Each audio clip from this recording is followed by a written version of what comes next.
CBS presents Intrigue, tales of espionage, manhunts, and high adventure, with Vincent Price as this evening star.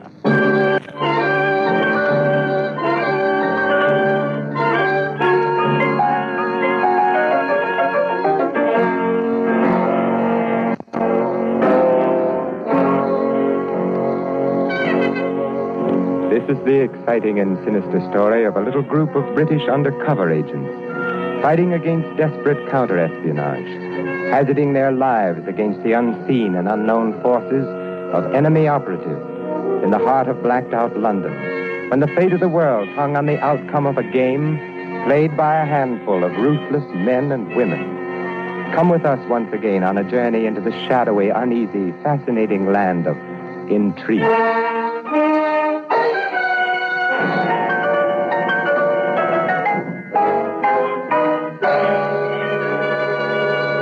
With Vincent Price, star of Dragonwyck, in the role of Michael Kells, the Columbia Broadcasting System presents Sinister Errand, this evening's story of Intrigue.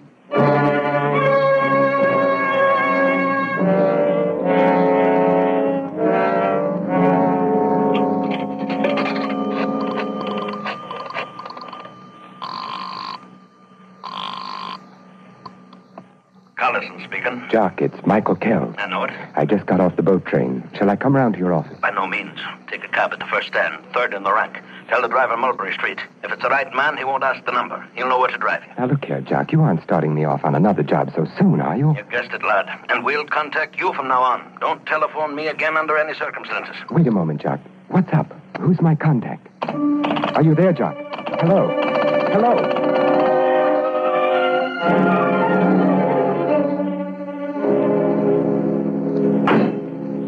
Where to, sir? Mulberry Street. Yes, sir. Been away long, eh? Somebody tell you to ask me that? One of those new buzz bombs landed in the end of Mulberry Street the other night. Maybe you will be surprised when you see Mulberry Street, eh? You're not English, are you? I'm Belgique. Belgian, eh? Been here long? Maybe somebody told you to ask me that. I say, why are you stopping here? Now, don't try anything, my Belgian friend. Please, put away that gun. Makes me nervous. Speak up. Why did you stop here? Listen. You hear that? A buzzing sound. That's one of the new rocket bombs. Coming this way, too. Well, why no warning? Comes too fast. No time for it. It stopped. What's happened? That is the way they work. The mechanism shuts off just before they land. It's taking it a long time. Maybe it's a dud. Do not be nervous. You will get accustomed. Whew. What a blast. Now, maybe you begin to see what things are like in London. Only one thing has saved us so far. Oh? What's that? They do not know how close to their targets these things are hitting. Oh. So far, their agents have not been able to get any reports through to Berlin on it. If they ever do, they will be able to aim them accurately, and that will be the end for England. I should think Herr Himmler would be sending some of his very smartest agents over here to accomplish that mission. Apparently, that has already been done. They have set up a special unit outside the regular espionage services. Created an entirely new field of activity, you understand. As yet, unknown to our interceptors and counter-agents. So that's the way of it, eh? That is the way of it, Mr. Kells. That is their Sinister Errand.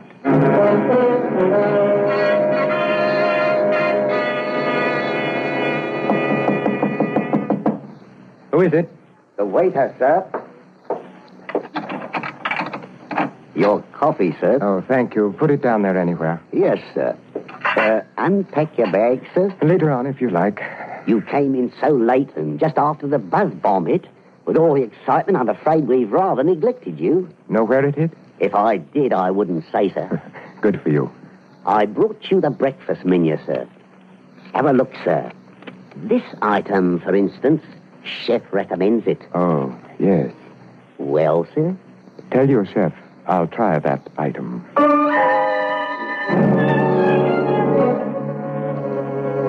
The item was an address, scribbled in pencil on the menu. 23 Canoe Street. It had the look of a shabby lodging house. I went in and climbed the first flight of stairs. At the top of it, the door of a room was standing open, and something inside caught my eye. It was a necktie hanging over the mirror post of an ugly, fumed oak dresser. The tie was a nice, heavy Spitalfields silk in gray and black. The sort of thing Sammy Carew always used to wear. That was my contact then, Sammy Carew, one of the best agents in British intelligence. I tiptoed into the doorway, hoping to give him the start, and then I was the one who got the start. Lying face down on the floor in the middle of the room, a knife handle sticking out of the small of his back, was Sammy Carew.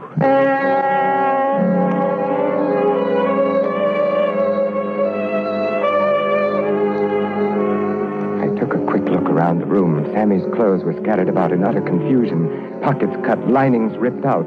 The mattress on the bed had been ripped open and disemboweled. A few feathers from the pillows still floated in the air. Then I noticed a peculiar thing.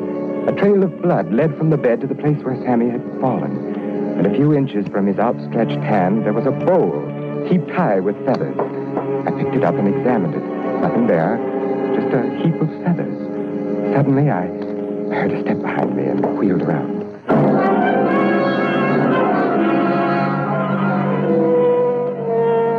Who are you? What's happened here? Looks as if someone had been murdered. Who are you? Oh, no. It's not Sammy. That was the name I knew him by. Oh, my poor boy, my poor, poor boy. You knew Sammy quite well. I was his aunt.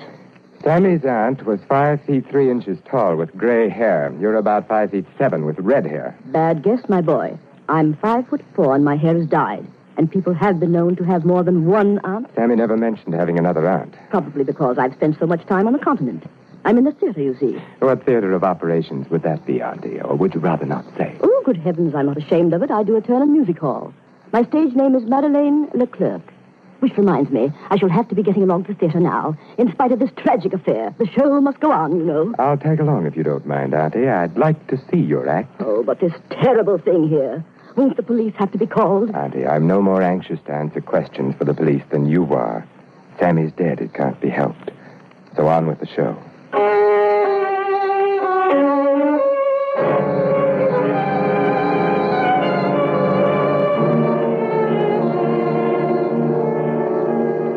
One thing she told me wasn't a lie. She was really a performer in a music hall. I dropped her at the stage entrance and dismissed the cab. One of the posters on the front of the theater had a portrait of Auntie on it, surrounded by pigeons. Madame Leclerc and her educated doves. She shared top billing with the great Ravallo, the man with 100 voices. The matinee was sold out completely, an escape for a war-wearied London. I started walking up the street toward the corner, taking my time, and then I saw something that made me walk faster. It was the sign that hung over the entrance to the corner pub. The name was The Heap of Feathers. When Sammy arranged that heap of feathers in the bowl before he died, he must have meant to steer me to this place. I walked into the saloon bar of The Heap of Feathers and looked around. Would it be, sir? Whiskey or bitters? Whiskey, if you please. Yes, sir. Neat, sir? Thank you. Tell me, have you seen a chap in here lately, Sammy Carew? Carew?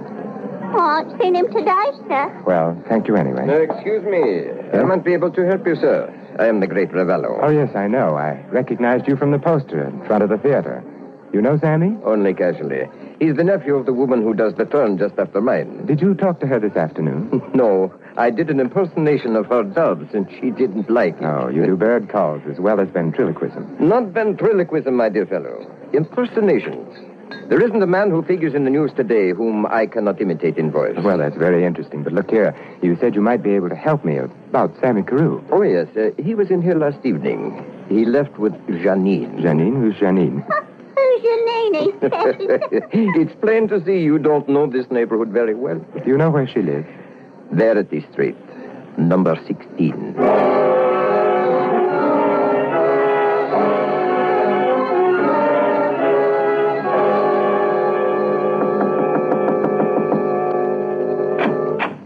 Yes? Miss Janine?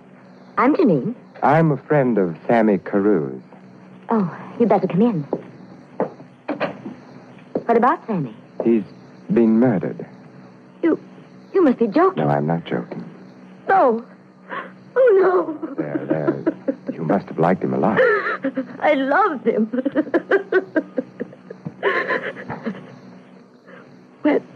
When did it happen? You and he left a pub called the Heap of Feathers, arm in arm, last night.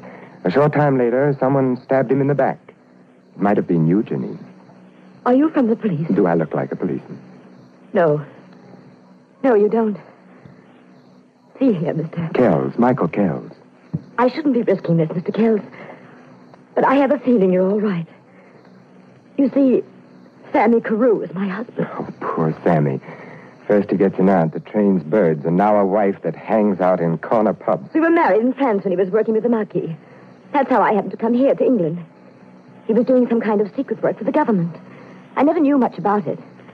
After we arrived here, it was necessary for us to live in separate apartments, so as to keep his identity a secret. And last night? He told me he was worried. He told me about the job he'd been on. He'd stolen something from some enemy agents, and he was afraid they'd kill him before he could deliver it to the people he was working for. Did he have it with him? I don't know. Oh, I wish I knew what to do, Mr. Kells. If Sammy had only told me more about himself. A man came here this morning. He demanded an envelope he thought Sammy had left with me. He said that unless I give it to him, the next time he comes here, he'd kill me. Have you any idea who this fellow was? I'd seen Sammy talking to him once or twice in the Heap of Feathers place. A big, dark man, wearing a chauffeur's cap. Ernie, I think his name was. I was on my way out to tell Sammy when you came in. I'm so frightened, Mr. Kells. I don't know where to turn. If it's on the level about your being Sammy's widow, I'll look out for you. Well, I have everything here, all the papers. Look at them, Mr. Kells. Does that convince you? Okay, what's this? Diplomatic visa. How did you rate that? I can't answer that question. You must have been hobnobbing with the Prime Minister. Please don't ask me any questions about the visa. It has nothing to do with this other business, I assure you. Well, you're Mrs. Sammy Carew, all right.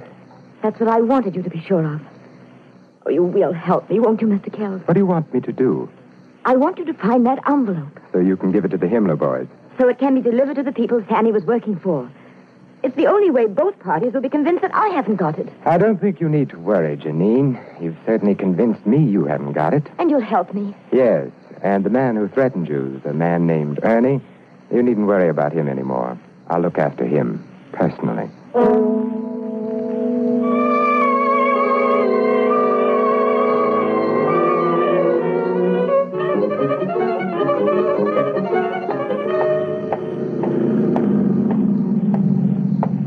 Sir? Oh, it's you again. Who hired you to shadow me, anyway? Ernie Guelbada is his own boss. Get in, my friend. I will drive you home. She is attractive, this Janine girl, huh? Very. I would like to point out, my friend, that espionage business is nothing but misunderstandings in love affairs. Look here. If you think I've fallen for Janine, Who could blame you? Wasn't that rather crude of you to go around and threaten her?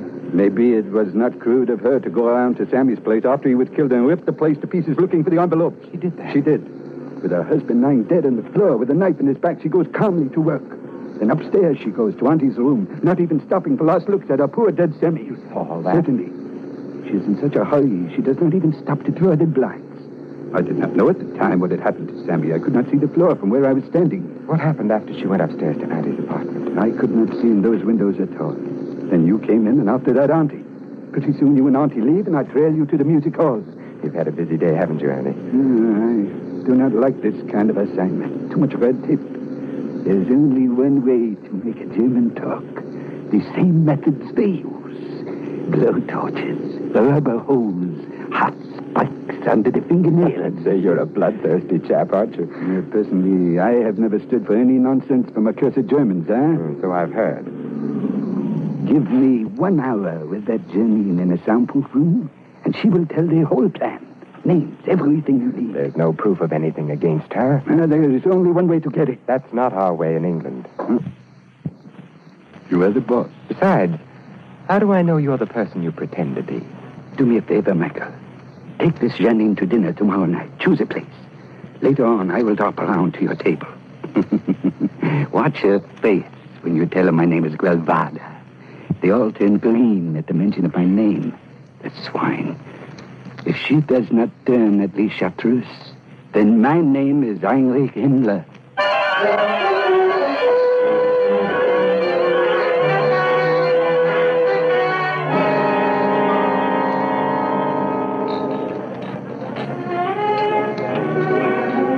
Sammy. To Sammy. Rest his brave soul. By the way, Janine, you got that chap with the chauffeur's cap all wrong. He's one of our men. But how could he be? I told you he threatened me. Oh, he realizes his mistake now and wants to apologize. I asked him to join us here later on. Are you sure we're talking about the same person? Of course. Ernie Guelvada. Oh, dear. Now look what I've done. I spilled that drink all over my skirt. I'll have to go and... Spilled it? The glass was empty. There's no damage at all. What's the matter, Janine? You're trembling. Well, I just happened to remember a telephone call I must I'll make. have the waiter bring a phone over to our table. Waiter? Yes, sir? Bring a telephone. Mademoiselle wants to make a call. Yes, sir. Right away, sir. Michael, old friend, I trust I am not late. Just on time. You two have met, haven't you? Miss Janine, Ernie Guelvada. Miss Janine, I must apologize for my behavior of the other morning. Had I known that you were the widow of Carew... Michael, the smoke in here is giving me such a headache. Please take me home. By the way, Michael, you remember the story I was telling you about that beautiful spy in a certain city? What spy? What city? You know, in Lisbon, Marandal. Marandal. You knew her, mademoiselle? A wonderful woman, a Nazi, but beautiful. It pained me to have to torture her, but she was reluctant to give me the information I needed. And I did not have time to make love to her, so... Michael, will you please take me home? I'm sure Mr. Guelvada will excuse me. I will take you in my cab. It is just outside. No, don't touch me. I was only trying to assist you into your coat, mademoiselle. You're behaving very strangely, Janine. I'm sorry, it's this headache. Please take me out of here. Dear me, Miss Janine, you look quite pale. A nervous condition, I'm positive. Michael, send him away. I refuse to go in his cab. You're being hysterical, Janine. Now stop it. I know what you're up to, both of you. You're going to take me away and torture me. Why should I torture you, Miss Janine? I have definitely decided that you do not have the envelope, and so has Michael. Come along, Janine. Get into the cab and stop this nonsense. No, I won't. I won't help. Please. What's that? What's the trouble, miss? These two men are molesting me. They tried to force me into that cab. She is intoxicated. She does not know what she is saying. Well, it doesn't look intoxicated to me. Now run along, you two, and leave the lady be. Thank you, officer. You saved my life.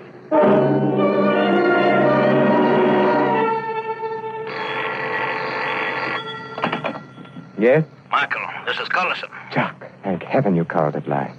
Just about everything has gone wrong this past 24 hours. I know. You got me in a deal of trouble, too. How's that? One moment, please.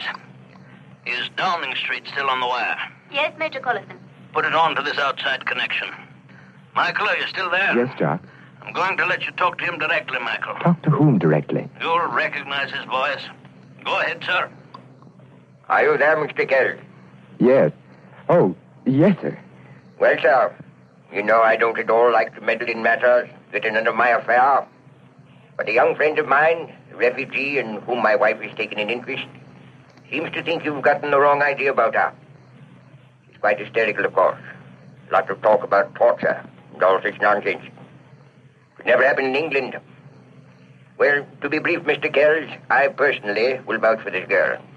I'm positive that you must be quite mistaken in your ideas about her. Yes, sir. Perhaps I was a bit hasty.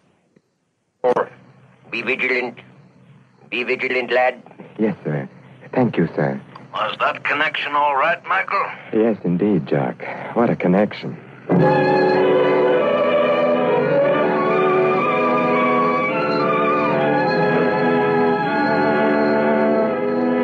The next morning, while I was having coffee, Ernie Guelvada brought up a letter from Collison. It was a detailed breakdown of my assignment.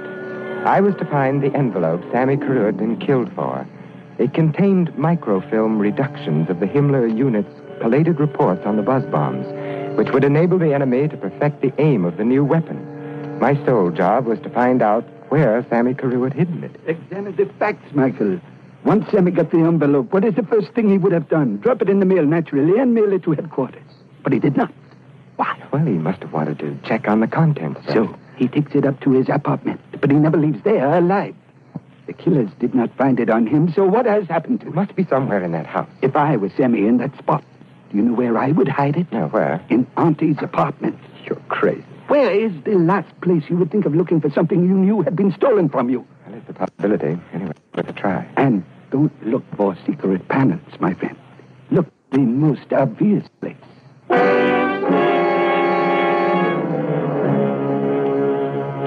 After Auntie had left for the theater that afternoon, I let myself into the Canule Street house and went straight up to her apartment. The first thing that hit my eye was a framed photograph of Auntie herself in a silver frame on the mantelpiece. The face in the picture was grinning at me with that try-and-catch-me expression of hers. I picked it up to turn it to the wall. The hasp on the back of it fell out, and the glass and backing of the frame dropped on the floor. I bent to pick up the pieces, and then I saw it. It was the envelope Sammy was killed for.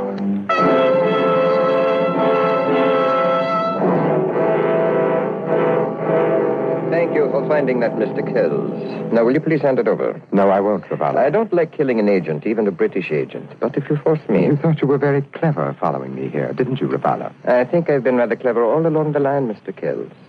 When I telephoned you and impersonated your Chief Collison and his Chief Churchill, I kept you off one of my best agents for 3 valuable days. Dear Janine. The envelope, Mr. Kells. I'm getting impatient. This gun might go off in spite of myself. You're very amusing, Ravala. Very amusing indeed. Why, I wanted you to follow me here. I left a trail deliberately. And Ernie Guevara followed you every step of the way. He's standing behind you now, and he's got a gun, too. My dear Kells, did you really think I would fall for that old trick? I must be slipping. Everybody used to be frightened of me. Guevara! Yes, it is I, Ravallo. I will take the gun now. Guevara, listen. I was only doing my job. I know nothing. See, Michael, how green they turn at the sight of me? You wouldn't dare to torture me. They would never permit such methods here in England. I just looked over the cellar under this theater. Very well constructed. Absolutely soundproof. What do you want me to do? Tell him what to do, Mike. Yes, tell me what to do. Pick up that telephone, Ravala. Do what Mr. Kells tells you to do. Now, then, Ravala, here's your chance to give a real performance. You're so good at imitating voices. Let's hear you give an impersonation of your chief. You're going to phone every member of your special unit, and in his voice, you're going to call them together for a special emergency conference. Where? Where shall I tell him to come? Here, at midnight. The meeting will be held in that soundproof basement.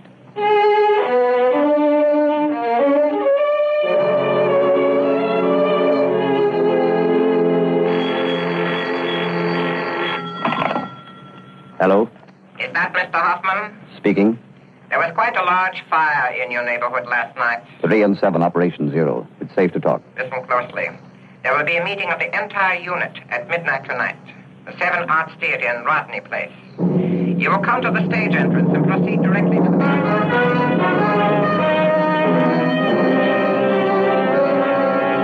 7 Arts Theater in Rodney Place, midnight. I'll be there. Midnight, Rodney Place. I will inform my husband. Rodney Place near Mulberry, midnight. A special directive from the theater? It was the chief's voice, unmistakable. Rodney Place. 7 Arts Theater. Midnight. Brilliant piece of work, Michael. Brilliant. Decoyed them all into the cellar and locked them up there. All except one, Jock. Which one is that? A girl named Janine, a special operative who entered England on a diplomatic visa issued by a neutral power. Well, I shan't worry about one getting away. We got the documents and we've broken the unit. And now I'd best call Scotland Yard and have your prisoners brought in from Rodney Place. Well, that can be done at your leisure. There's only one exit, an iron door, triple bolted on the outside. They couldn't even get out with a blowtorch. Good. We'll let them stew for a while. 1 o'clock. Time for tonight's buzz bomb. What's their target tonight? Your hotel in Mulberry Street. We'll see how close they come to it. There it is now. Right on time.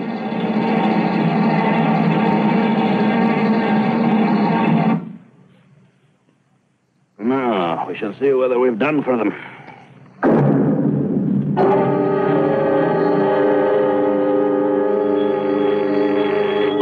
Yes.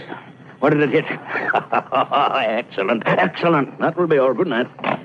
Well, Michael, it's safe for you to go home now. It fell quite a way short of its target. Mind if I ask where it did hit? Oh, Rodney Place. Just an old theater called the 7 Arts.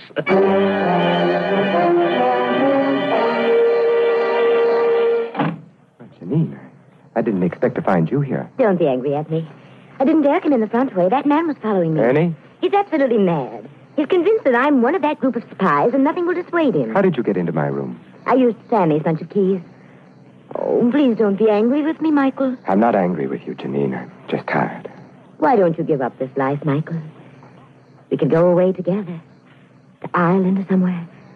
Just you and I. I'd like that, Janine. I knew the moment you first came to see me at Verity Street that you were the only one who could ever take Sammy's place. Looking out for replacements rather soon, aren't you, darling? In wartime, everything gets over faster. Life, love, hatred, grief, everything. What do you want, Janine? You. Like this? My darling. I had to come back to you. You knew I would, didn't you? I hoped you would. We'll be so happy together. There's only one thing standing in the way of it, darling. What, Michael? What is it? I don't mind your being an enemy agent. You've taken the same chances and done the same work we all have to do. Then what do you mind, Michael? I mind the way you stabbed Sammy Carew in the back. That's what I mind. He loved you and trusted you, and you stabbed him in the back. He refused to understand anything. It angered him that I had powerful protection in this country.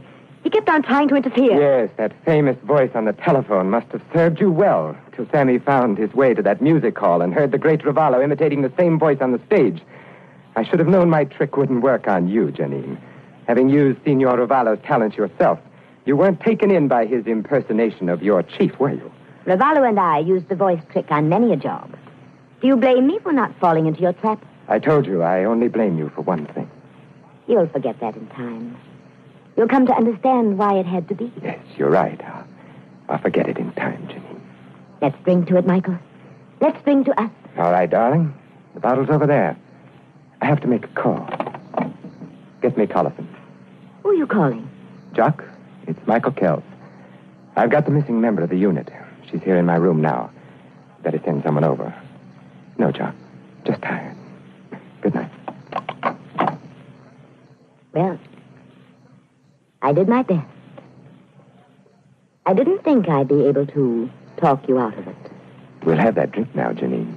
We'll drink to Sammy.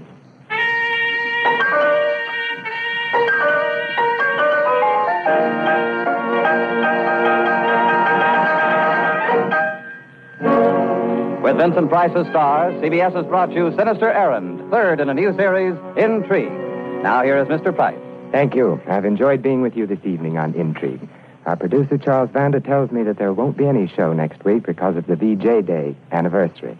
But I shall certainly be listening 2 weeks from tonight when Joseph Schildkraut returns to bring you that most famous of all stories of intrigue, the great impersonation, the masterpiece of that undisputed master of the sinister, E. Phillips Oppenheim. Good night. Vincent Price appeared on Intrigue tonight by permission of 20th Century Fox, producers of Anna and the King of Siam. Robert Tallman adapted the story. Music was composed by Gail Kubik and Lucian Merrivac and conducted by Lud Gluskin. James Matthews speaking. This is CBS, the Columbia Broadcasting System.